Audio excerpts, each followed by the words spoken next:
Well, hello everyone. Thanks for being here to this workshop on simulating embedding models for structured data. I'm Alexandre Pasquiou, the co-founder and chief scientist at Neuralk. And today I'm going to give you some insight about what we do at Neuralk, and then we're going to do the workshop.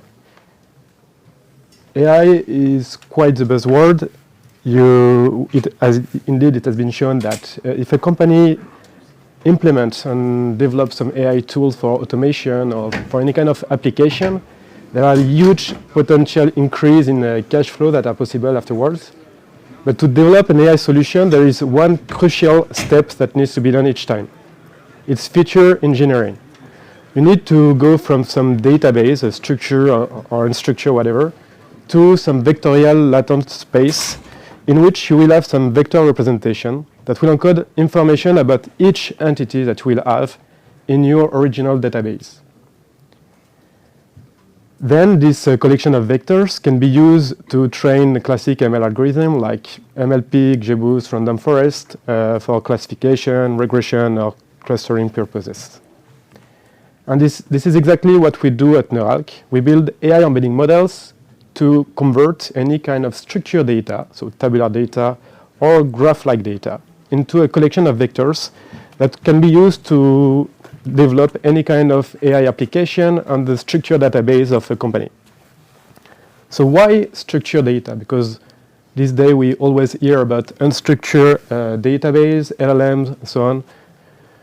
The truth is that companies have identified the data of interest for them for years. They kept track of it, they store it in tables usually, and LLMs are quite bad at interacting with this kind of information, this kind of structure format. And this is the reason why we decided to create Neuralk, in order to allow this kind of interaction between an automated solution, an AI application, and the structured databases of a company. Whether you work in finance, insurance, retail, you will have tables that will encode some information of values to you. And if you connect it to some automation tools, any kind of ML algorithm, you will be able to address like classification use case, for example, fraud detection in finance or in insurance. You can do some regression use case when trying to predict the optimal price for a retailer or predict the stock that you will have in your stores, or some clustering, for example, for candidates or for products in a product catalog.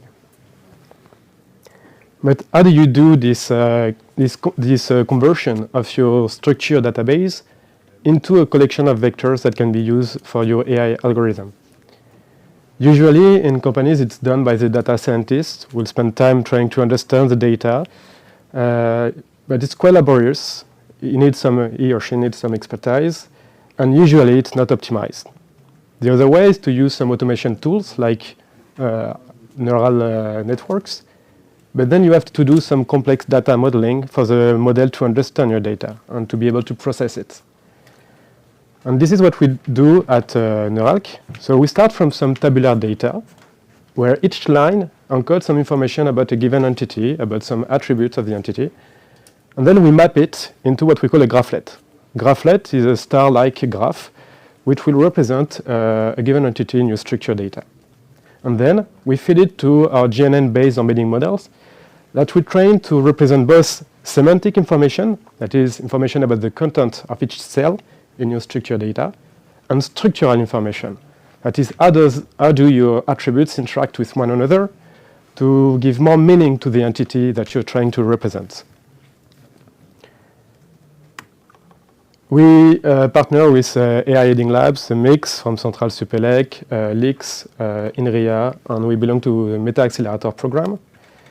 And we are recruiting right now. So if there are any ML engineer, ML scientists among you, you can have a look at our website. And in the following, we're going to do a workshop in which I'm going to show you the importance of taking into consideration the structural information in the data to best model it. We are going to focus on a specific sub-cases and specifically on how do you represent numerical information. That is, information about numbers, quantities, that can be just as a standalone, or integrated into strings. And we're going to show that LLMs are quite bad at keeping this ordinality or distances between numbers when these numbers appears in specific contexts. So if any of you have computers, you can access the code directly with the QR code or with the URL. And we're going to run 3 experiments. In the first one, we're going to study the representation of standalone numbers.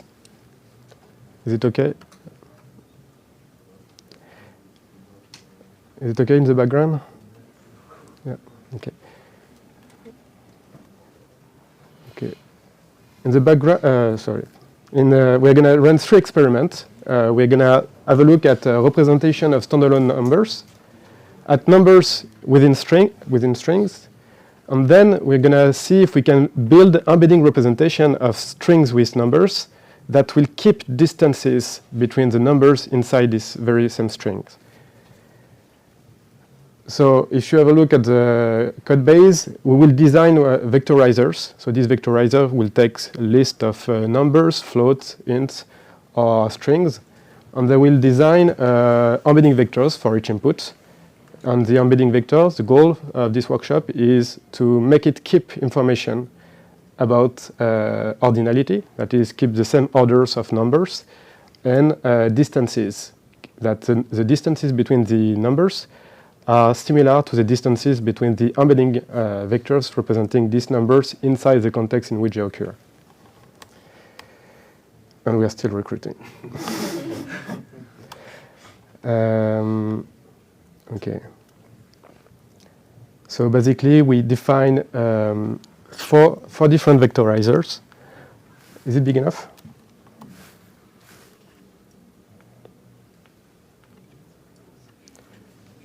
Yes? No? We define different vectorizers. So one for text, which is just a language model, BERT-based language model, that will take any string and output an embedding representation for this very string. Then there are 3 what I call number vectorizers that will take either a float, integers, or a string in which there is some numbers. What we do here is that we identify in each strings the numbers, and we build a representation of these numbers, and we build also a representation of the context, that is a string with the numbers that we still give to the same LLM. And what we do is that we're going to add to the representation built by the LLM, to the context, the representation that was designed only for the numbers. The sigmoid number vectorizers use a kind of a sigmoid transformation. That is, we will map any kind of numbers, whatever the number, to, we'll pass it to a sigmoid function. And so this is equivalent to limiting the minimal and maximal value and getting a kind of bijection over the real numbers. Then we multiply by this, we multiply the context representation built by the LLM with the representation, the sigmoid transformation of the numbers. Then there is a sinusoid number vectorizer, which is an adaptation of what you could find in the original transformer paper, in which they encode the position of each token by creating a 2-dimension representation that is based on a sinus and cosinus value with a kind of multiple depending on the position of the token in the sentence. And then there is a logarithmic number vectorizer, which is like the sigmoid, but with a logarithmic transformation. So the first experiment that we ran is to get a set of numbers and just look at a projection onto 2D just for visualization of the embedding that are built by the different vectorizers.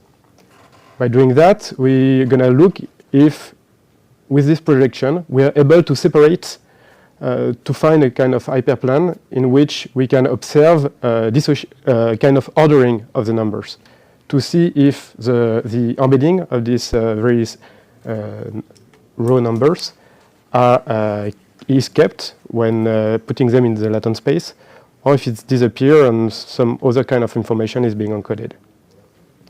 So for that, we give it to the different vectorizers, and we project it into a two-dimensional space with a PCA, really simple transformation. And effectively, what you see, so on the left is the PC. So you have the two dimension of your PCA, and the different points we had that we embedded with a BERT model on the left in blue. And then you have the projection of the two components, sorry. What you see that there is no ordering that was kept by the embedding model. You can find, in whatever the dimension, you can find the 30, 40, 50, and then it goes like that here, 50 in the middle. So it has completely disrupted the ordinality of numbers. While when we do it with the sigmoid, if you look on the x-axis, you see that orders are ranked depending on their value, 30, 40, especially with the 50.5 and 50, they're quite close. And so it's quite nice to see that order is preserved. With the sinusoid, it's a bit more complicated. You have a rotation that is constant, and you can find, for example, each number follows there is kind of 50 increments between each point if you look at it. And so with the right transformation, you will be able to decode to keep the. You see that the information the order is kept, but is not decodable with a linear transformation like the PCA. And with the logarithmic embedding, you also keep the orders, the order of the token.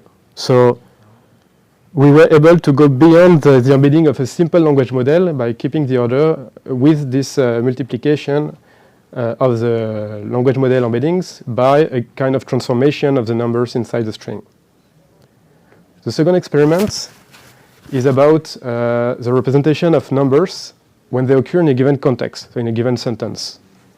For that, we design a set of sentences. Like the temperature today is X degrees with several values. I rated the movie X stars, and there were X participants. We do exactly the same thing. We embed it thanks to different vectorizers.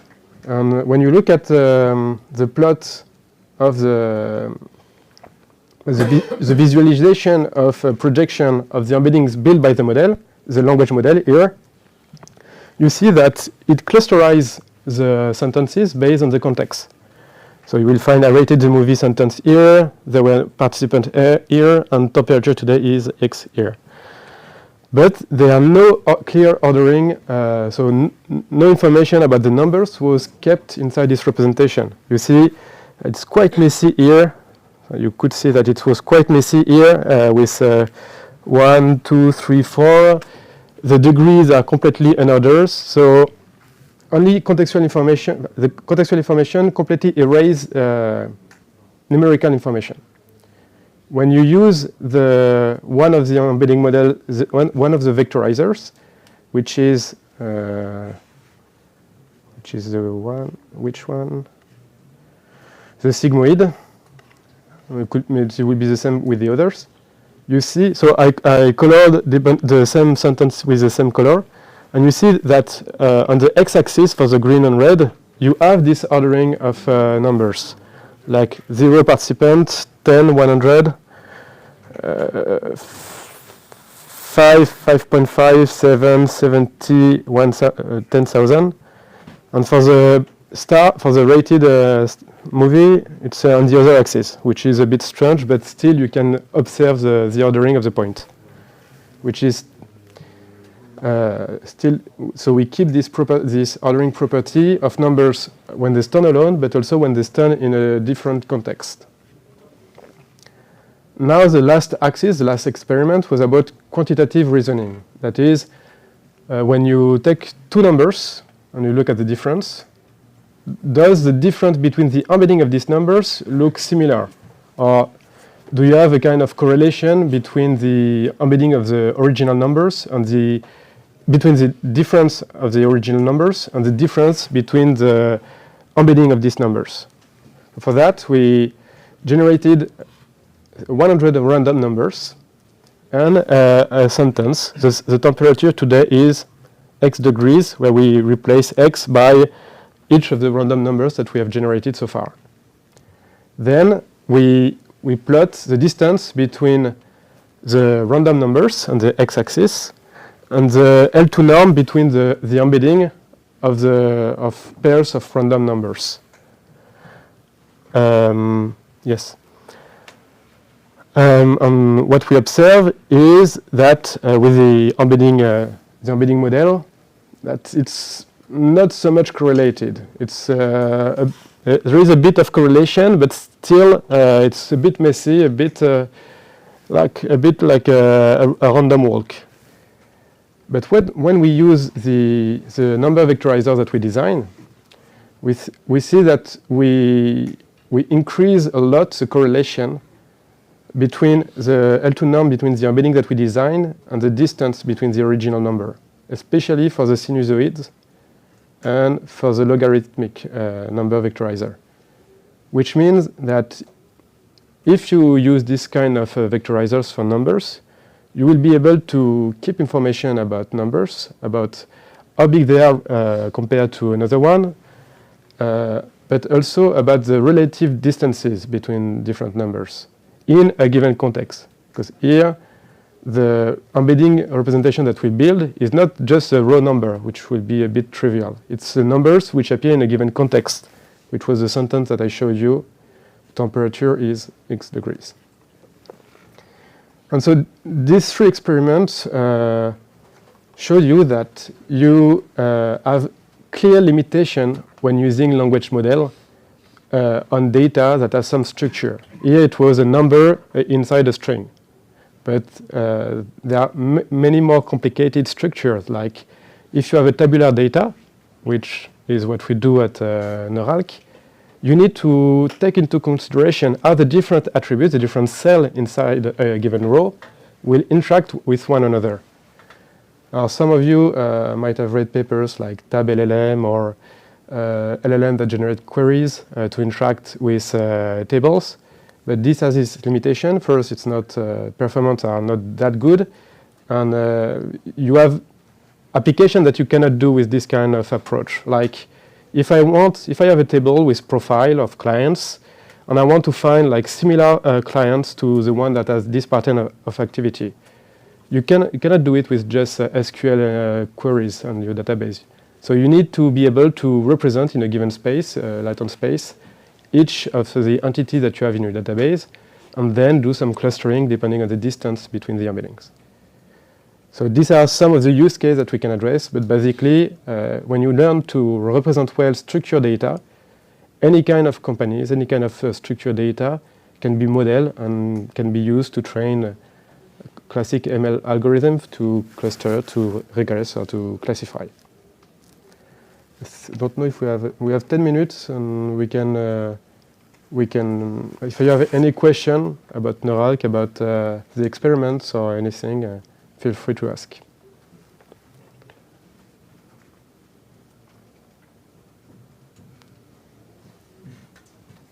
Can you share maybe some of the use cases that you are having with customers, if you can, of course? Yes. So for now, we are working with two retailers in France, Leclerc and Auchan, on recommendation use case.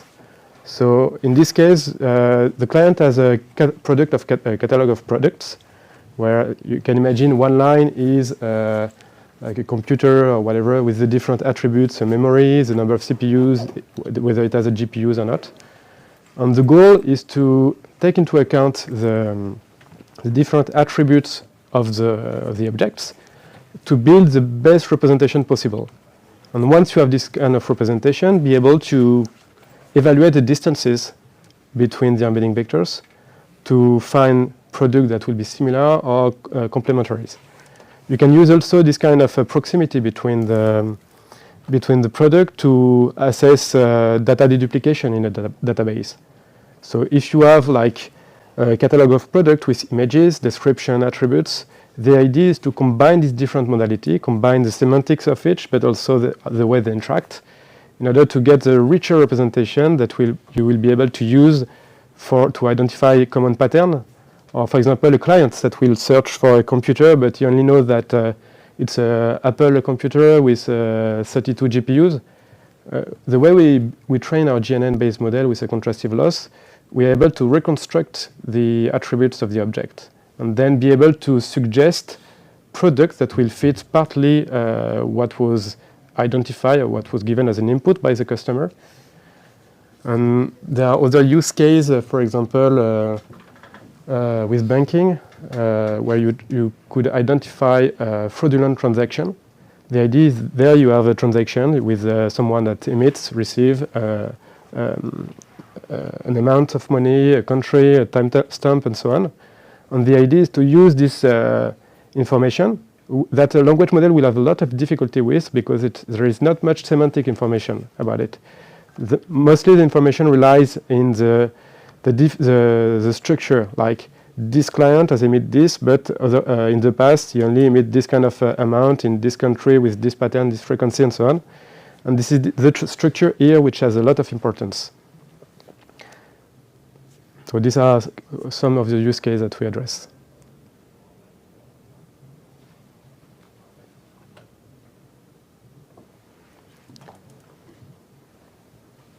So, any more? Another question.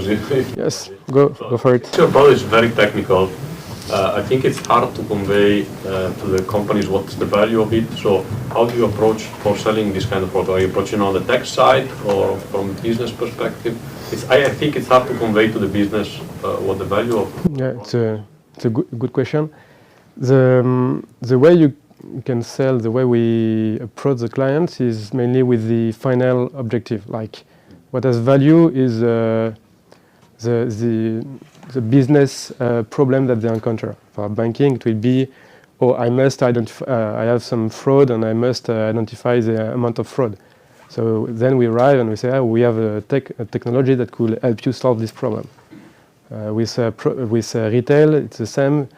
We identify some of the use cases that they face and how our technology can help solve these use cases. In fact, you first have to do some research about the kind of data they have and how it could be leveraged. If it fits the way we model this kind of tabular data into this graph-led format, and once we can do that, then we can build the representation embedding that we develop.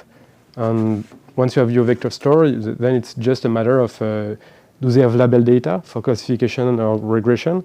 Or do we need like a self-supervised model that just compute distances between the entities? Yes?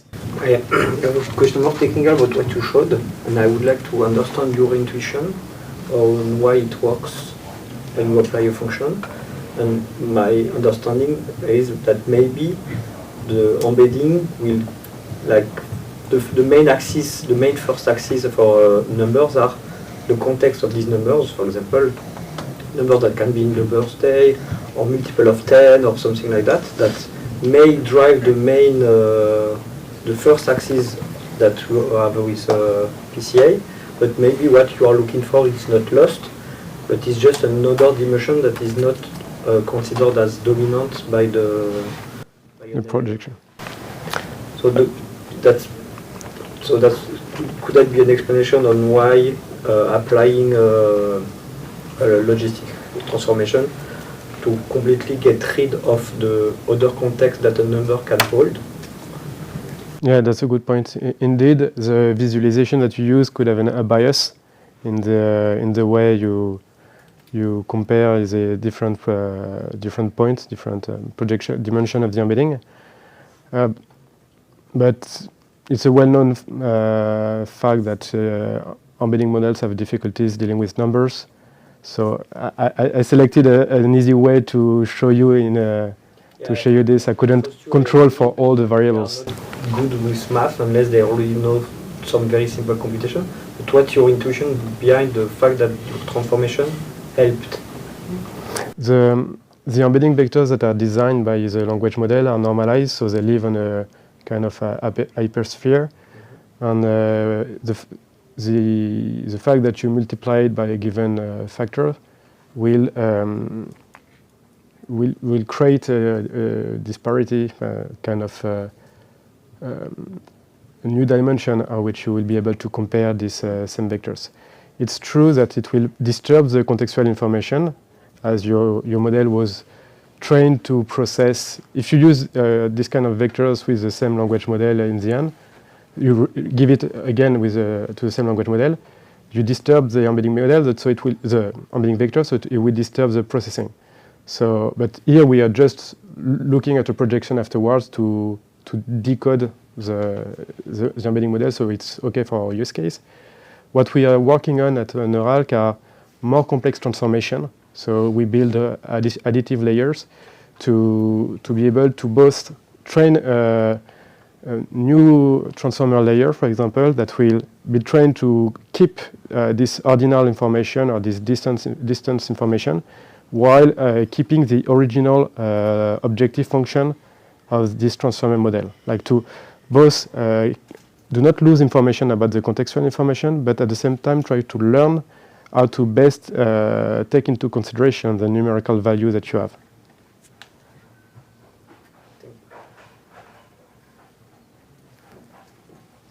Thank you very much for your attention.